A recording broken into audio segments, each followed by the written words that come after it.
Esta es la primera plática del retiro espiritual para sacerdotes religiosos. En el nombre del Padre, y del Hijo, y del Espíritu Santo. Amén. Dios te salve María, llena eres de gracia, el Señor es contigo. Bendita tú eres entre todas las mujeres, y bendito es el fruto de tu vientre, Jesús. Santa María, Madre de Dios, ruega, Señora, por nosotros los pecadores, ahora y en la hora de nuestra muerte. Amén. San Francisco, ruega por nosotros. Santa Teresa de Jesús, rogad por nosotros. En el nombre del Padre, y del Hijo, y del Espíritu Santo. Amén. Bueno, primero que nada, una disculpa. Estas pláticas no serán tal vez las mejores o mejor preparadas. Se hacen con poco tiempo de preparación, pero pues hacemos nuestro principal esfuerzo y rogamos al Espíritu Santo que nos conceda la gracia de darnos sus gracias, a pesar de la pobreza tal vez de la plática o de la preparación. Conviene primero dar una pequeña instrucción para retiros espirituales. Es muy importante que uno guarde todo su recogimiento, la oración, el guardar sobre todo un aislamiento de los demás en cuanto le sea a uno posible. Todo retiro tiene generalmente tres partes: una purgativa, iluminativa y unitiva, digámoslo así. En un retiro sacerdotal no hay tanto lugar tal vez para todas estas por las instrucciones que se dan. Sin embargo, conviene mucho iniciar el retiro en ese espíritu de purgación.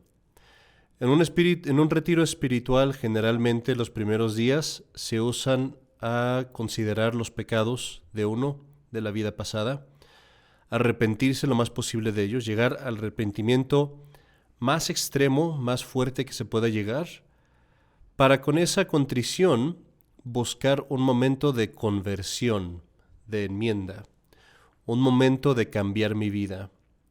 Esto debe pasar más o menos a la mitad del retiro o un poco antes de la mitad, y es el momento que se caracteriza por el abandono de mi vida pasada, de mis pecados, y el seguimiento de Cristo. En ese momento me decido yo a seguir a Cristo con todo mi corazón. Y después de eso, empiezo a considerar el Evangelio, a imitar a nuestro Señor Jesucristo, y en base a esa imitación llego a unirme con Él, que es como debe terminar todo retiro. En esa unión con Cristo y también en una serie de resoluciones permanentes. Es importante, pues, estas resoluciones compaginarlas con el director espiritual y que sean cosas modestas, pero de nuevo que puedan ser permanentes, que no sea algo simplemente temporal, sino resoluciones que yo pueda llevar en un futuro y darles después, obviamente, seguimiento. Esa es la mejor forma de llevar un retiro. Es importante tomar notas a través de las pláticas, es importante tomar notas a través del retiro y tener al final una serie de conclusiones, resumir las cosas más importantes que he aprendido o considerado en este retiro espiritual. En esta primera plática vamos a hablar acerca de la vocación sacerdotal, lo que esto implica en grandes rasgos, y sobre todo la vocación sacerdotal en el ámbito religioso. Primero que nada, es importante para aquellos hermanos que tal vez tengan escrúpulo, generalmente en buenas comunidades religiosas. Habrá alguno que otro hermano, tal vez más simple, que tenga temor del estado sacerdotal y que tenga escrúpulo de no tener vocación sacerdotal. Algunos dirán, tal vez yo no sentí ningún llamado de Dios, tal vez yo no soy lo suficientemente virtuoso, santo, y bueno, para estos y otras personas con esas dudas, ya nos resolvió la Iglesia, en algún punto, lo que es la vocación divina. La vocación de Dios no es un milagro, no es una cosa que Dios nos tenga que hacer a través de una revelación particular o una maravillosa visión que tuvimos o algo así. Algunas personas tendrán cosas así, no todas.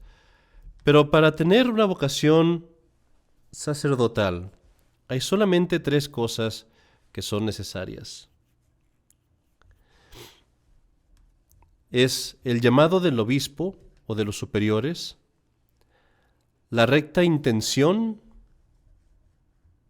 y la idoneidad, es decir, la probidad de vida. Bueno, la probidad de vida es parte de la idoneidad, pero no es todo, o sea, el ser apto.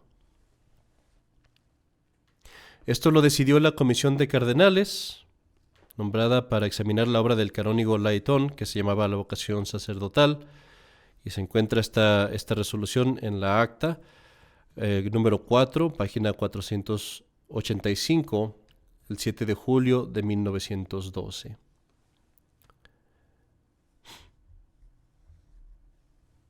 Entonces, sabiendo que estas 3 cosas son las necesarias para la vocación, eso es lo básico, lo que es necesario para tener vocación, se quitan nuestros escrúpulos en muchas ocasiones, ya entiende uno esto. Vamos a ver en más detalle lo que significa la probidad de vida, pero antes de eso, conviene que veamos también la vocación sacerdotal en el sentido de la providencia, es decir, en mi propio estado particular. Para mí, ¿qué significa que Dios me esté llamando al sacerdocio? Vocación, hermanos, como lo saben, quiere decir llamar. Es algo a lo que Dios me llama. Y en ese llamado está todo un plan de la divina providencia para salvarme y santificar mi alma. Uno podría tal vez decir, yo preferiría ser un hermano y no ser sacerdote y no ponerme en ese riesgo. Pero no es así como funciona. Tú estás en más riesgo si no estás en tu vocación. Si estás en tu vocación, hay menos riesgo. Si tu vocación es ser sacerdote, estarás arriesgándote más siendo un hermano. Si tu vocación no es ser sacerdote, entonces sí tendrías más riesgo. En esta vocación, Dios ha puesto primero 4 puntos que vamos a considerar: las virtudes, los vicios, el crecimiento en el amor y el sacrificio. Primero, las virtudes. En la vocación sacerdotal, Dios ha puesto para ti en particular los medios para que practiques las virtudes que a ti te son más necesarias. Estás llamado a ir al cielo como un sacerdote, y todas las ayudas necesarias para ir al cielo las encontrarás especialmente siendo sacerdote y no en otro estado, si es esa tu vocación.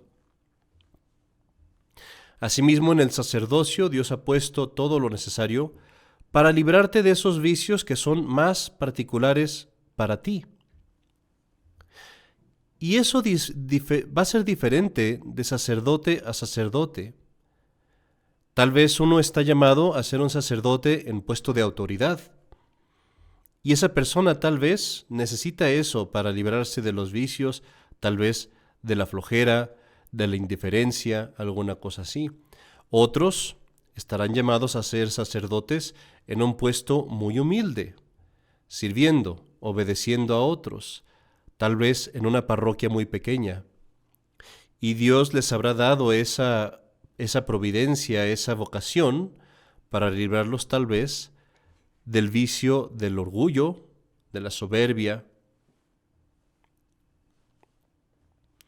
Y así cada quien tendrá en su vocación lo necesario para adquirir las virtudes que le faltan, y librarse de los vicios que le son a los que es más propenso.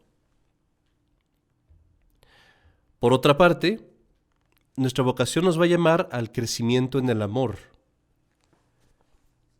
Y eso es precisamente en esta vocación en la que debes de crecer en el amor a Dios.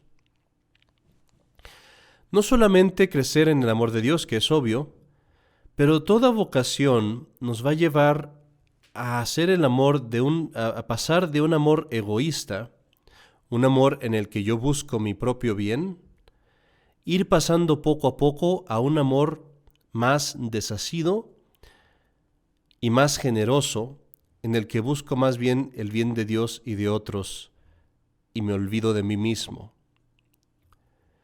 En el sacerdocio, cuando tú entres al sacerdocio, cuando tú empieces a ejercer como tal, si eres fiel a tu vocación, si eres fiel a tus deberes, encontrarás cada vez más la renuncia de ti mismo, la desaparición de tus propios quereres, de tu propia comodidad,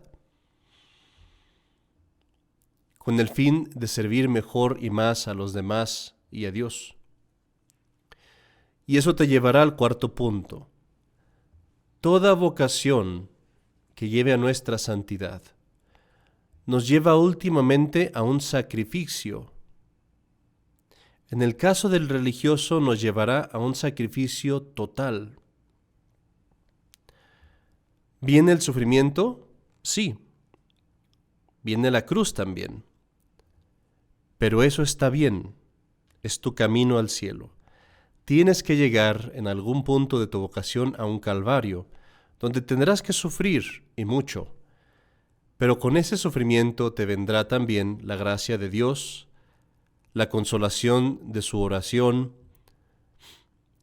del crecimiento de las virtudes, de la compañía de la Virgen de nuestro Señor Jesucristo. Pero no esperes que esta vocación vendrá sin sacrificio, no esperes que vendrá sin sufrimiento. Eso está en el final del camino, en cualquier vocación que quieras llevar. En una ocasión hablaba yo con un sacerdote y era su jubileo sacerdotal, acababa de cumplir 25 años. Hicimos su misa, se predicó en su misa, y al final de la misa nos dijo a nosotros: si yo hubiera sabido al principio de mi vida sacerdotal todo lo que iba a sufrir, pienso, dijo en mexicano, pienso que me hubiera rajado, es decir, que me habría echado para atrás. Pero gracias a Dios, dijo también, Dios me dio las cosas poco a poco y así las he podido llevar.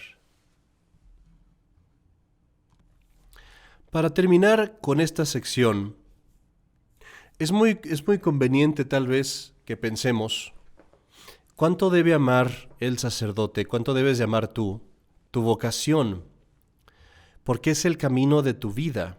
Es decir, es tu vida, es tu salvación, es la forma en la que Dios te quiere salvar. Y si tú amas tu vida y tu alma, debes de amar también tu vocación. Y debe ser aquello que tú estés dispuesto a poner antes que cualquier cosa, obviamente por Dios. Se pone a Dios primero y por Dios se pone la vocación primero, pero debemos estar dispuestos a perderlo todo, a sacrificarlo todo, a sufrirlo todo, con tal de nunca jamás perder mi vocación. Hablemos ahora de los 3 puntos que nos da pues esta comisión de cardenales. Hablemos de lo que es el llamado de los superiores, lo que es la recta intención, sobre todo en el religioso, y hablemos de la probidad de vida. El llamado del superior, pues es algo muy sencillo, es que especialmente como religioso, es cuando el superior me dice que yo debo ser ordenado sacerdote y que yo me debo entrenar, que yo me debo de preparar para el sacerdocio. Aquí quiero notar una cosa muy importante. En un estado religioso, con frecuencia, uno no tiene la oportunidad de estudiar todo lo que hubiera querido. Hay un ritmo en la casa, hay un ritmo en la congregación. Generalmente los superiores determinan qué se estudia, cuándo se estudia y cuándo me voy a ordenar. Pero tú como sacerdote tienes también la responsabilidad de estudiar estas cosas después y de continuar estos estudios. El obispo, el superior determina que yo voy a ser ordenado, pero no me limita en cómo debo yo prepararme para el sacerdocio. Aún tengo yo ese deber. ¿Cuál es ahora la recta intención? ¿Cómo se manifiesta esta recta intención en el religioso? En el lado secular, nos dicen, bueno, recta intención es si tú no te quieres ordenar por el dinero o por las influencias o por alguna familia, algún asunto de familia. En el religioso esos peligros no existen, obviamente. Somos pobres, somos obedientes, queremos ser castos. Pero en la recta intención en el religioso hay que cuidar que no se inmiscuya la soberbia, el deseo de salir del convento, el deseo de parecer, el deseo de mostrar erudición. Hay que tener un poco de temor de aquel religioso que desea predicar muy ardientemente, y aquel religioso que desea hacer grandes y muy llamativos sermones. Hay que tener un poco de temor de eso.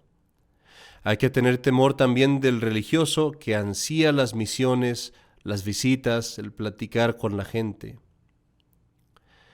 Ese tipo de cosas generalmente muestran una falta de virtud y que no hay tanta rectitud de intención como uno quisiera. El religioso que tiene una pureza de intención grande encontrará en la predicación algo que hace más bien por sacrificio. Tal vez no le disgusta si es un buen predicador, pero también encuentra en ello un deber y algo que es difícil. Se prepara para ello como prepara una clase. No va al sermón a despotricar, como dicen, a gritar, a desahogarse. Va al sermón a cumplir un deber. El religioso también, que tiene que visitar, que hacer misiones, encuentra en eso también una carga, no un alivio. Lo hace no porque quiere salir del convento, sino porque entiende ser su deber.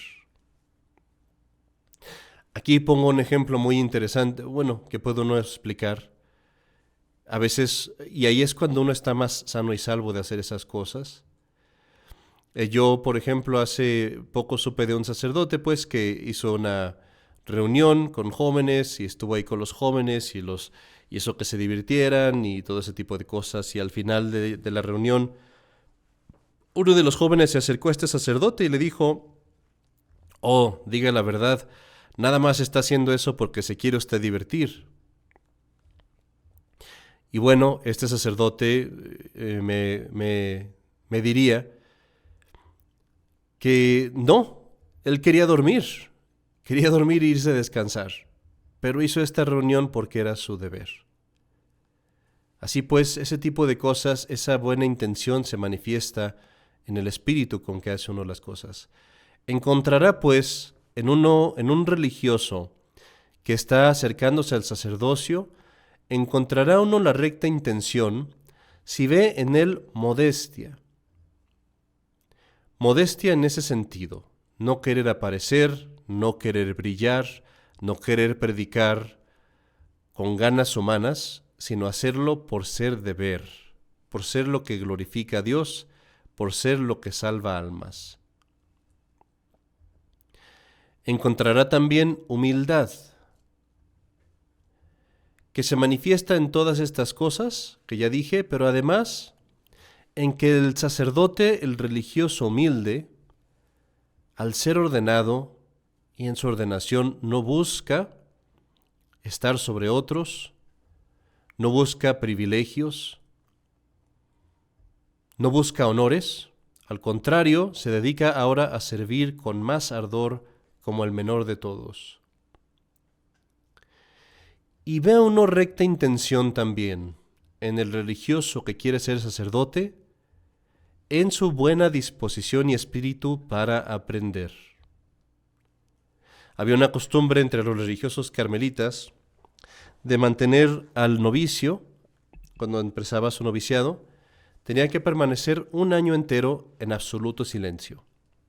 No podía comentar, no podía opinar, no podía decir nada. Los superiores, los otros religiosos más antiguos, lo llevarían a la recreación y allí le preguntarían cosas, le dirían comentarios, le preguntarían de dónde es, quién es su familia, y aquel religioso tenía el deber de permanecer en silencio, durante todo un año.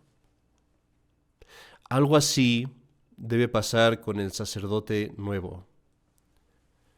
Un sacerdote que entrando al sacerdocio quiere empezar a dar lecciones a otros sacerdotes, empieza inmediatamente con mucha alegría a notar las faltas aquí y allá, qué cosa del derecho canónico nos está guardando, qué cosa de la moral aquel sacerdote no sabe. Ese tipo de cosas es alguien que demuestra un poco de falta de rectitud de intención. El sacerdote prudente, que acaba de ser ordenado, estará ávido de aprender y de escuchar. Y semejante a ese novicio que comentaba, se pondrá a sí mismo una regla de escuchar antes y aprender por experiencia en lugar de tratar de corregir o enmendar la plana a otros. Y eso de nuevo demuestra un buen espíritu, una rectitud de intención.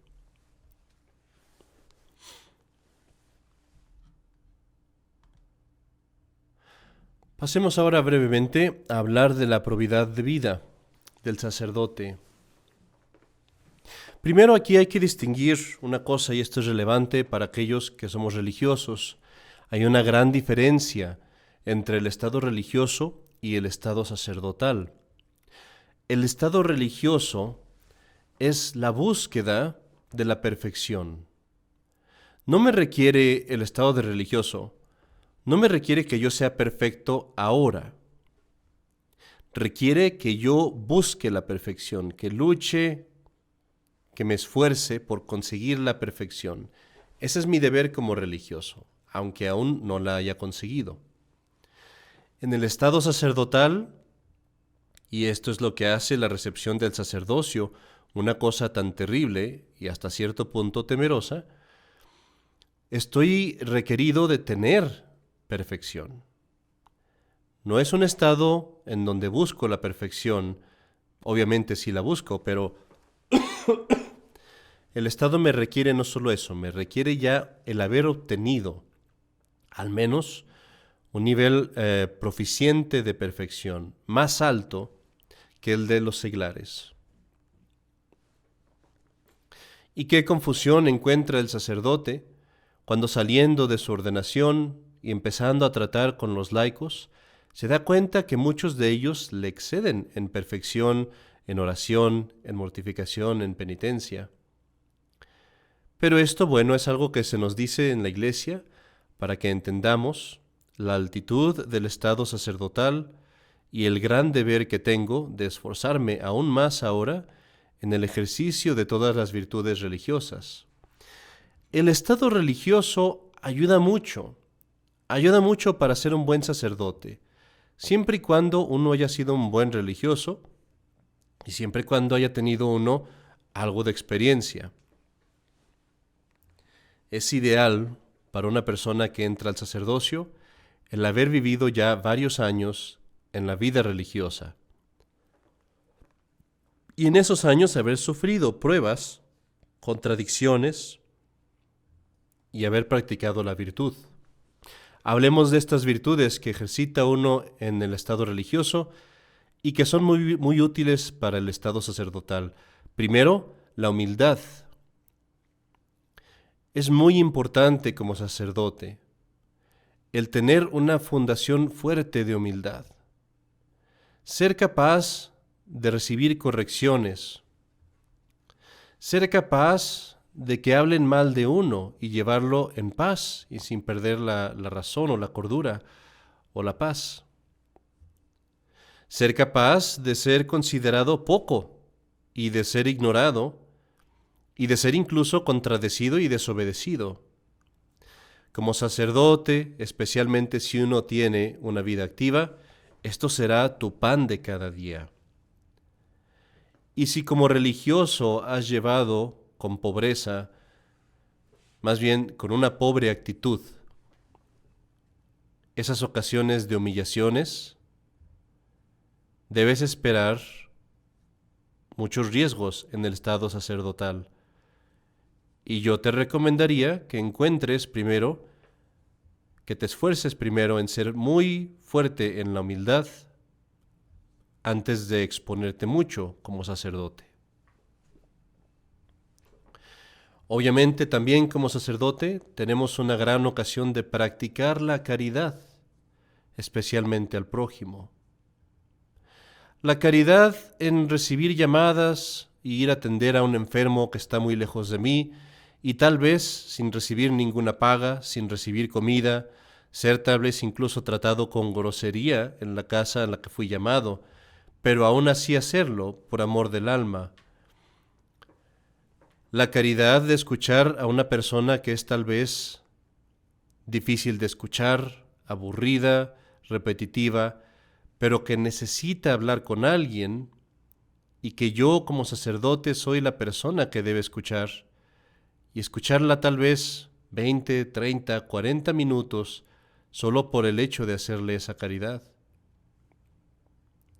La caridad de tener, por ejemplo, feligreses o otros hermanos, sacerdotes, clérigos también, que me hacen algo mal, que hablan mal de mí, que me atacan.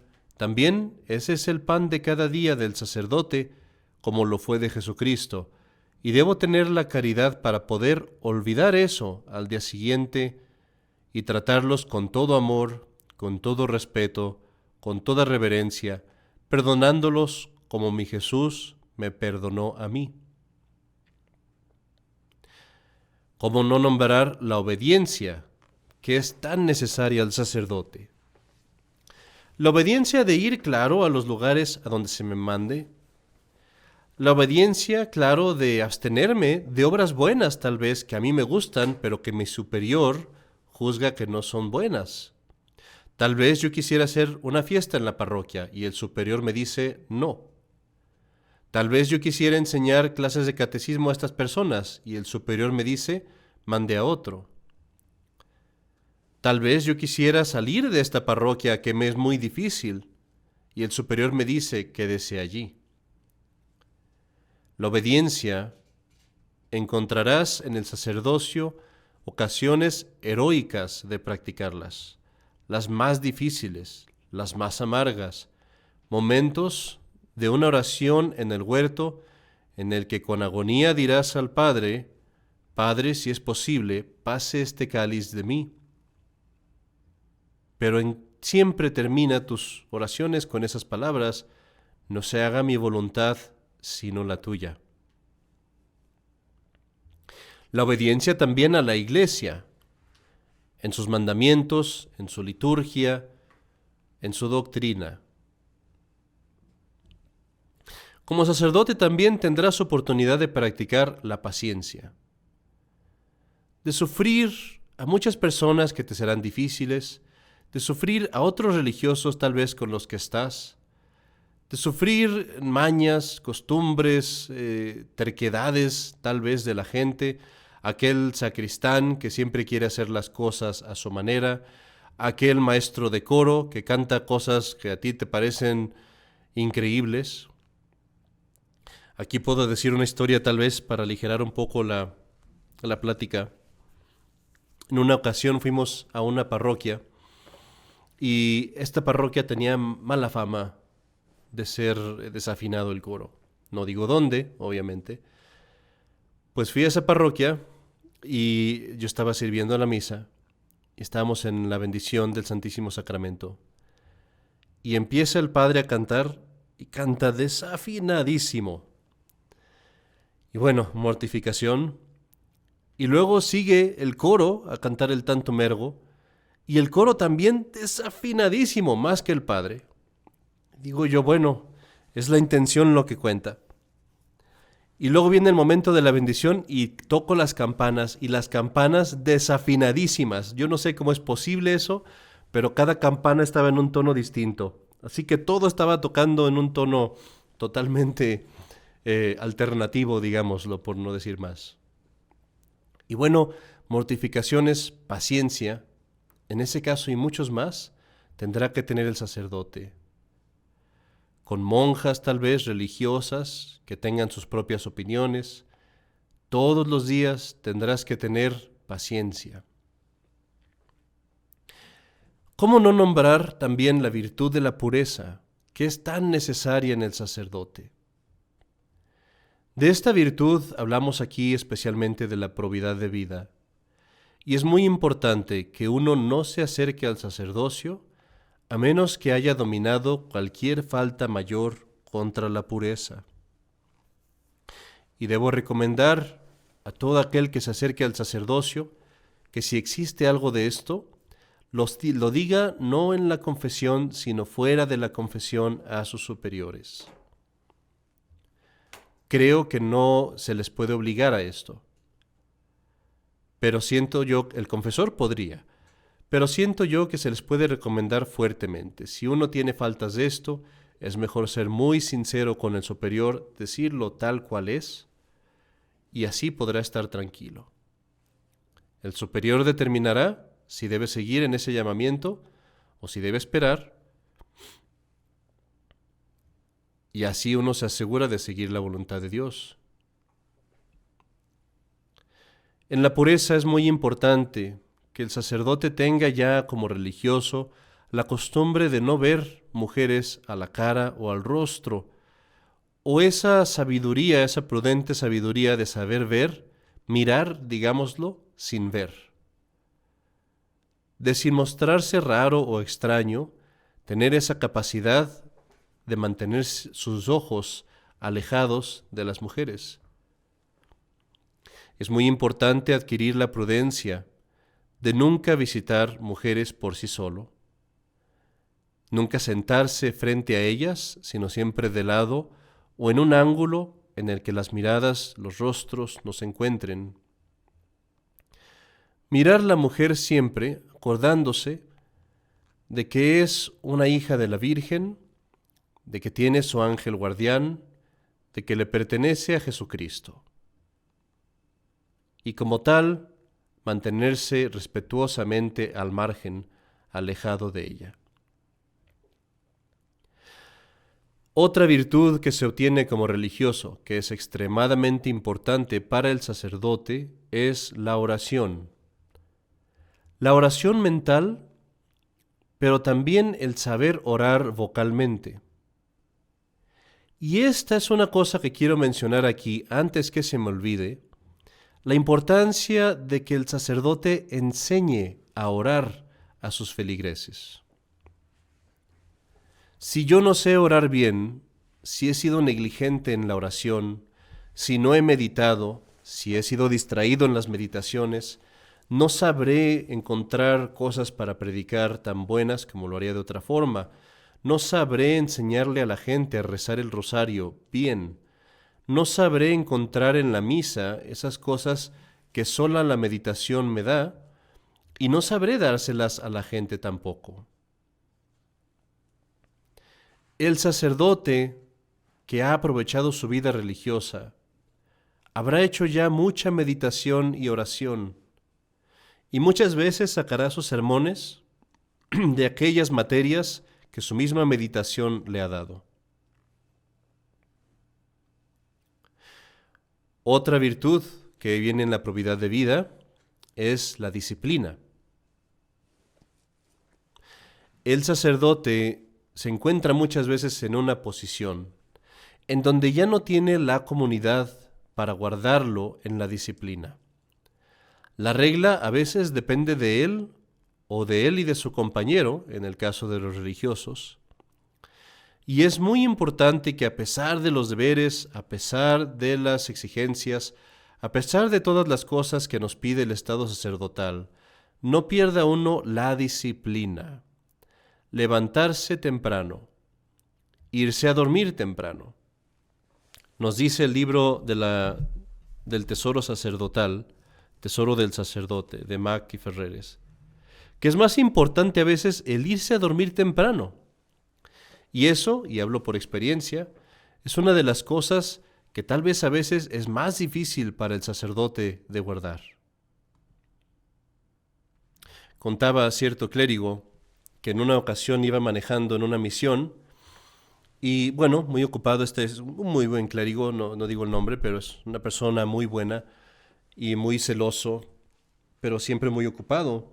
tuvo una misión muy grande de varias misas, se le acababa el día y no tenía tiempo ya de rezar el oficio. Iban a ser las 12. Entonces se para en el carro y empieza a tratar de rezar el oficio en el carro, lo que le resta, y se le apagan las luces del carro, las luces de arriba de la cabina.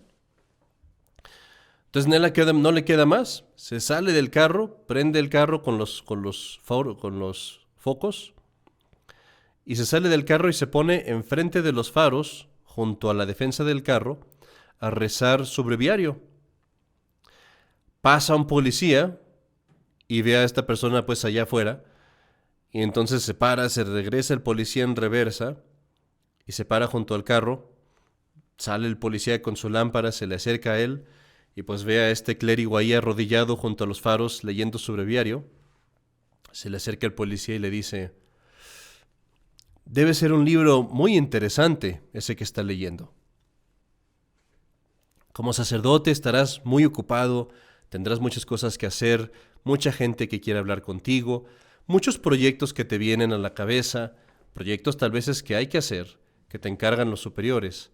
Es muy importante que conserves disciplina en el comer, en el oficio, en descansar, en levantarte y en dormir, y en la oración mental. Y debo darte desde ahora algunos consejos muy importantes. Ten límites en las horas en las que usas el celular o en las horas en las que hablas con otras personas. Las personas, especialmente mujeres, querrán hablar contigo horas y horas tal vez. Muchas veces es necesario, otras no. Conviene como sacerdote entonces que tengas tú determinado de decir: de esta hora a esta hora recibo a las personas, hablo con ellas, lo que se pueda. Después de eso o antes de eso, no, debo de hacer mis deberes espirituales. Hay excepciones, hay emergencias, hay personas que están en crisis graves, un divorcio, un abuso, golpear, cosas así. Bueno, se atiende a la persona, pero esas son excepciones. Fuera de eso, no. Disciplina también es muy necesaria en los proyectos y cosas que te echas sobre tu espalda. Dale prioridad a lo que te piden los superiores.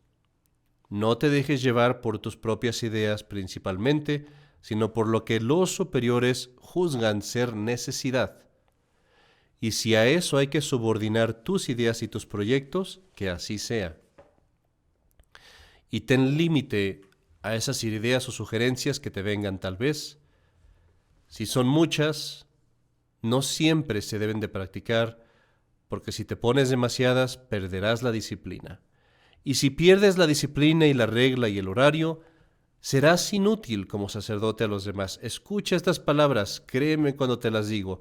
Las oímos en los libros, nos los dicen las personas y si decimos: sí, es algo que es muy normal, todo el mundo lo dice. No, es verdadero, verdadero. Puedes ser un muy buen sacerdote, muy celoso y hacerte completamente inútil por perder tu vida y tu disciplina religiosa.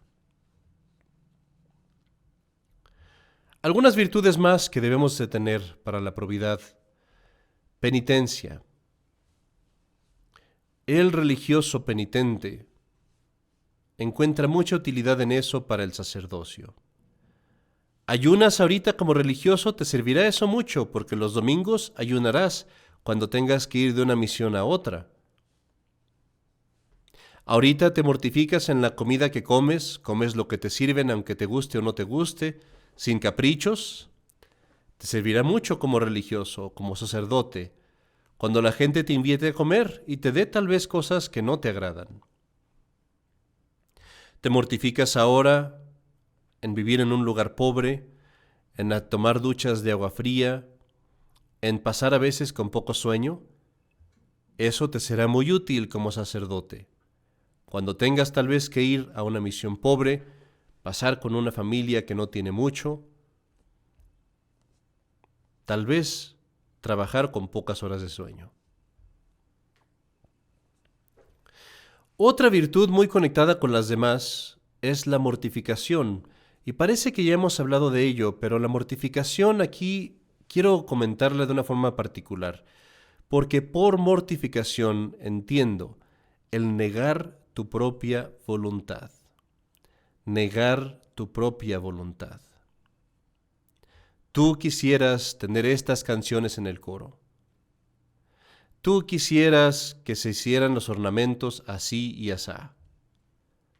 Tú quisieras tener esta y aquella imagen en la capilla en lugar de las otras.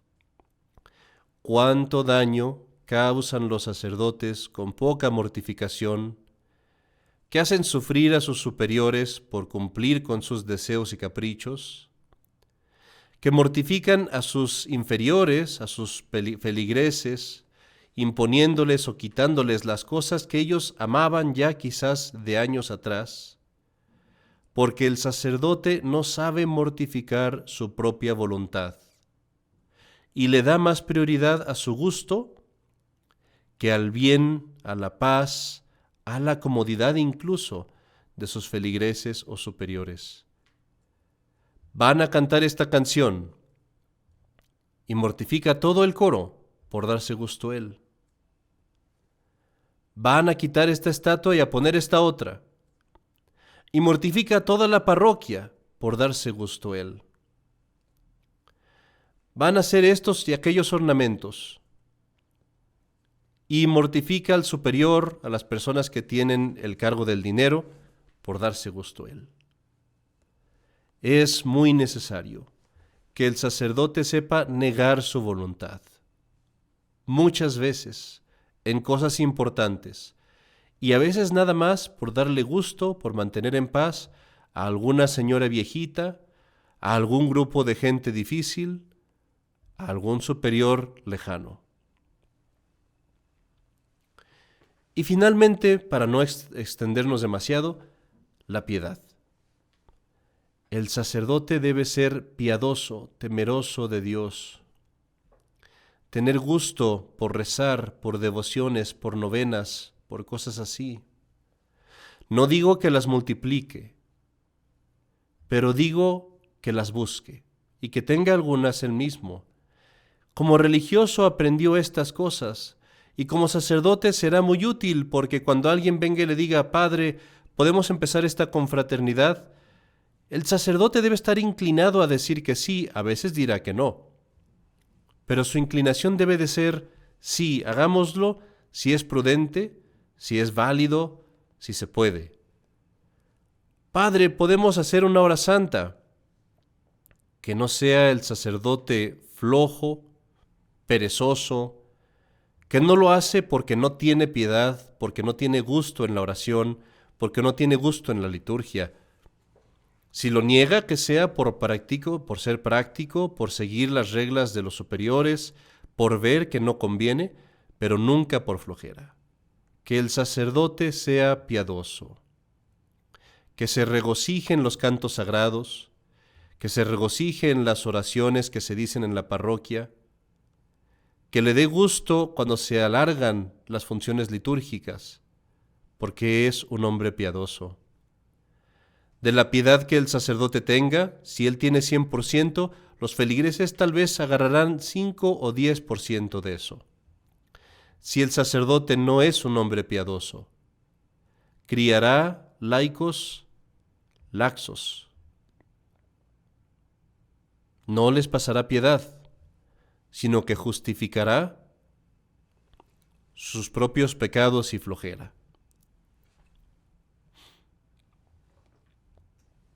Comentando todas estas cosas, podría estar tentado uno a decir, Padre, yo no soy todo eso. Yo no tengo esta probidad de vida. Tengo temor, ¿cómo me voy a ordenar si yo no soy nada de estas cosas? Bueno, no temas, nadie es perfecto en su vocación. Esto nos dice lo que debemos de hacer, pero no todos tienen esa dignidad. Pero al menos sabe lo que debes de ser, sabe a dónde debes de apuntar. Y si quieres ir sin temor al sacerdocio, sé muy abierto y muy sincero con tus superiores. Ve y diles, me falta esta virtud y aquella virtud. Me falta esto y aquello, no tengo tanta disciplina, no tengo tanta oración, no tengo tanta caridad. No estás obligado a revelar tu conciencia, pero es un gran medio de tener seguridad de que haces la voluntad de Dios. Y si haces eso, el superior te dirá viéndote desde afuera, no, pienso que eres suficiente. Tendrás que hacer más, pero eres suficiente, te mando, te ordeno, por voluntad de Dios, ve y ordénate. Recibe las órdenes. Insistamos, antes de dejar este tema, insistamos de nuevo en la necesidad del nuevo sacerdote, de aquel que ha sido recientemente ordenado, la necesidad tan grande de rebajarse, de someterse y de ser humilde. No esperes que la gente te trate con grandes honores y respetos. Lo harán, pero no lo busques. Considérate un aprendiz. Considérate alguien que no sabe y te ahorrarás muchos problemas. Pregunta muchas veces a muchos sacerdotes antes de tomar decisiones. Verifica tus opiniones en moral y en teología. Si una persona laica te corrige, no necesariamente lo descartes. Ve y busca. No esperes que los laicos se sometan a tus decisiones nada más porque eres sacerdote. Tienes la obligación, como repetiremos después, tienes la obligación de fundamentar lo que dices en las enseñanzas de la Iglesia, o de la razón cuando no hay de la Iglesia. Y si eres joven, acepta que la gente te tratará como un sacerdote joven.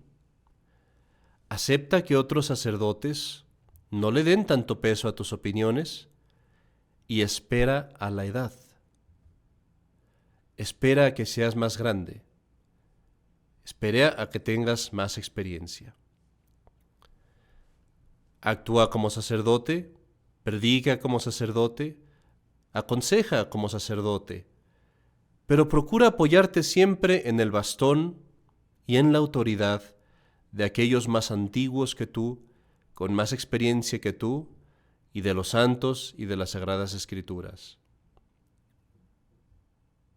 Si tú haces esto y le das tiempo a tu edad, a tu experiencia de crecer, te ahorrarás muchos problemas y la gente te respetará mucho y le dará peso a tu opinión porque sabe que es prudente, aunque seas joven. Pero si no lo haces, perderás el respeto de la gente y también de otros sacerdotes.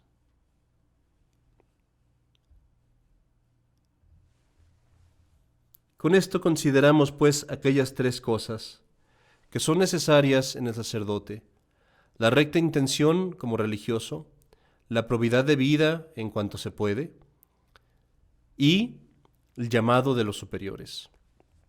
En la siguiente plática consideraremos la vocación del sacerdote en el Evangelio, en el estado de la Iglesia actual y el espíritu que debe de tener un sacerdote en la Iglesia actual. Terminemos con una oración. En el nombre del Padre, y del Hijo, y del Espíritu Santo. Amén. Ave María, gracia plena, Dominus tecum, benedicta tu in mulieribus, et benedictus fructus ventris tui, Iesus. Santa Maria, Mater Dei, ora pro nobis peccatoribus, nunc et in hora mortis nostre. Amen. Gloria Patri, et Filio, et Spiritui Sancto, sic ut erat in principio, et nunc et semper, et in saecula saeculorum. Amen. In nomine Patris, et Filii, et Spiritus Sancti. Amen.